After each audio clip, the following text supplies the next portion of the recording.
بسم اللہ الرحمن الرحیم عن ابی سعید رضی اللہ تعالی عنہ قال قال رسول اللہ صلی اللہ تعالی علیہ وسلم والذی نفسی بیدہ لا تقوم الساعة حتى تکلم السباع الانس، رواہ ترمذی۔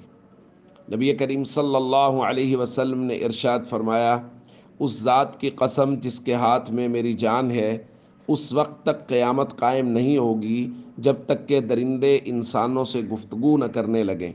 اور پھر فرمایا وَحَتَّى تُكَلِّمَ الرَّجُلَ عَذَبَةُ صَوْتِهِ، یہاں تک کہ ایک آدمی سے اس کے کوڑے کا کنارہ گفتگو نہ کرنے لگے، وَشِرَاكُ نَعْلِهِ، اور اس کے جوتے کا تسمہ اس سے گفتگو نہ کرنے لگے، وَتُخْبِرَهُ فَخِذُهُ بِمَا أَحْدَثَ أَهْلُهُ مِن بَعْدِهِ، اور اس کی ران اس کو اس بات کی خبر دے گی کہ اس کے گھر والوں نے اس کی غیر موجودگی میں کیا کام سر انجام دیا۔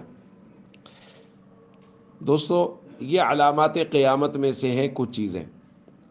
اب اس کے دو مفہوم ہو سکتے ہیں، یا تو یہ ہے کہ جس صورتحال سے ہمارا معاشرہ گزر رہا ہے اور جو حالات ہمارے یہاں چل رہے ہیں کہ ٹیکنالوجی اس قدر ہو جائے گی اور ترقی اس قدر ہو جائے گی کہ ہر جگہ کیمراز، مائکرو فونز، یہ ساری چیزیں ہوں گی کہ وہاں انسان جانوروں کی بولیاں سمجھنے لگیں گے۔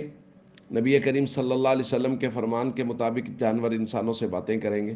اسی طرح گھر میں کیمراز ایسی ایسی جگہ لگے ہوں گے، کوڑے کے ساتھ کیمرہ لگا ہوگا، جوتے میں کیمرے لگے ہوں گے، اسی طرح وہاں مائکرو فونز لگے ہوں گے جو ساری باتوں کو سمجھائیں گے۔ اور ایک صورت یہ ہے کہ یہ خرق عادت ہوگا، یعنی خود تسمہ، جوتے کا تسمہ بولے گا، خود کوڑے کا کنارہ بولے گا، خود جانور کلام کرے گا اور سب انسان اس کو سمجھ لیں گے۔ یہ علامات قیامت میں سے۔